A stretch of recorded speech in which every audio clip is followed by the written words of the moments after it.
ഈ തടിയനായ കുട്ടി ഒരു സൈക്കിൾ ചവിട്ടി വീഴ്ത്തുകയും പിന്നീട് ഒരു തൊഴിലാളിയുടെ പെയിന്റ് ബക്കറ്റ് തട്ടിമറിക്കുകയും ചെയ്തു. അവൻ റോഡ് മുറിച്ചു കടന്നപ്പോൾ ആരും അവനെ എതിർക്കാൻ ധൈര്യപ്പെട്ടില്ല. കാരണം ആ നഗരത്തിലെ ഏറ്റവും വലിയ ഉപദ്രവകാരിയായിരുന്നു രാമു.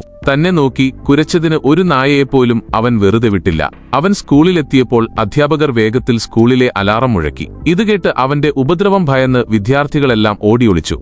എന്നിട്ട് പോലും തന്റെ സഹപാഠികളിലൊരാളെ ഉപദ്രവിക്കാൻ രാമു എന്തെങ്കിലും ഒരു കാരണം കണ്ടെത്തുമായിരുന്നു. പിന്നീട് ആ സഹപാഠിയുടെ അമ്മ അധ്യാപകന്റെ അടുത്ത് ചെന്ന് അവനെ സ്കൂളിൽ നിന്ന് പുറത്താക്കണമെന്ന് ആവശ്യപ്പെട്ടു. എന്നാൽ അധ്യാപകന് ഒന്നും ചെയ്യാൻ കഴിഞ്ഞില്ല. കാരണം രാമുവിന്റെ അച്ഛൻ ആ നഗരത്തിലെ ഏറ്റവും വലിയ പണക്കാരനായിരുന്നു.